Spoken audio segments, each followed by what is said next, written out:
জয় যিশু। যিশু নামে সবাইকে আমার এই চ্যানেলে স্বাগত জানাই। প্রভু যিশুর প্রেম, শান্তি, আনন্দ সবার জীবনে আশীর্বাদ নেমে আসুক এই কামনা করি এবং সমস্ত খ্রিস্ট ভাই বোনদেরকে আমার প্রীতি, শুভেচ্ছা, অভিনন্দন জানালাম। আজকে ঈশ্বর উপস্থিত করেছেন গীত সংহিতা কিছু বাক্য নিয়ে, কিন্তু তাদের জন্য যারা বলেন যে আমরা সনাতন ধর্মের মানুষ, আমরা খ্রিস্ট ধর্মে কী করে যাব, খ্রিস্ট ধর্ম কেন আমরা এই করব, তাদের জন্য আমি সাময়িক কিছু বাক্য নিয়ে এসেছি। তো বন্ধুরা, আপনারা প্রথম থেকে শেষ পর্যন্ত থাকুন।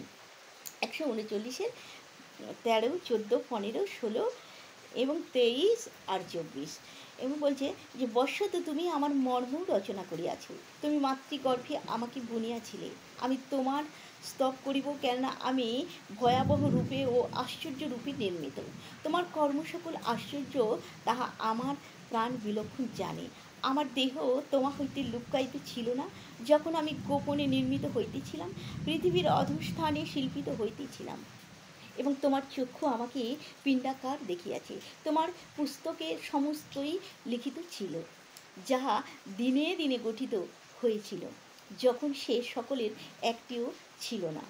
হে ঈশ্বর, আমাকে অনুসন্ধান করো, আমার অন্তঃকরণ জ্ঞাত হও এবং আমার পরীক্ষা করো, আমার চিন্তা সকল জ্ঞাত হও, আর দেখো আমাদের দুষ্টতার পথ পাওয়া যায় কিনা এবং সনাতন পথে আমাকে গমন করাও। জয় যিশু, আমেন। তো বন্ধুরা, আমি এই কথা বলতে চাইছি যে প্রভু বলেছেন যে 13-তে কি বলছেন, যে প্রভু আপনি আমার সারা দেহ সৃষ্টি করেছেন, যখন আমি মাতৃদেহে ছিলাম তখনও আপনি আমার সম্পর্কের সব জানতেন।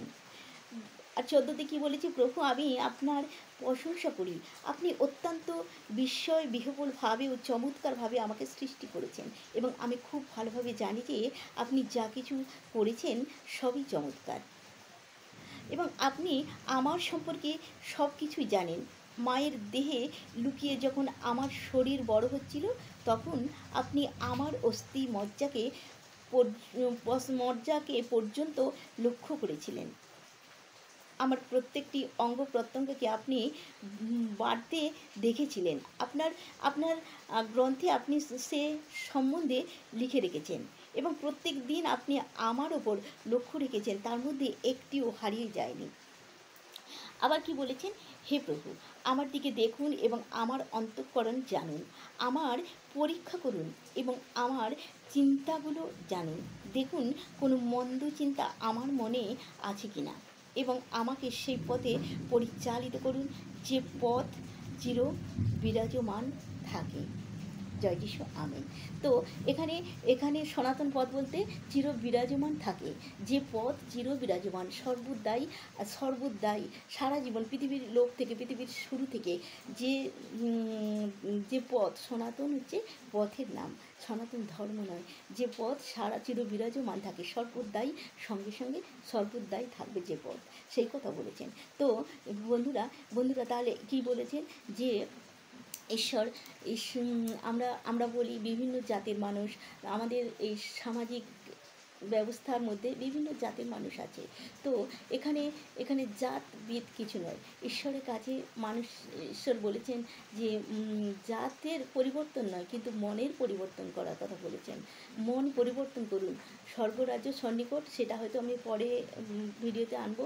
তো এখানে জাতি ধর্ম বলতে কিছু নেই, জাতি ধর্ম একটাই, যে সামাজিক যে বিভিন্ন জাত, সেটা মানুষের তৈরি সৃষ্টি ধর্ম জাতি, কিন্তু ঈশ্বরের কাছে একটাই ধর্ম, সে হলো মানুষ ধর্ম। তাই বন্ধুরা, তাহলে সনাতন ধর্ম বলতে আমরা বুঝলাম যে চির বিরাজমান যে পথ, তাকেই বলছে সনাতন পথ, সনাতন ধর্ম।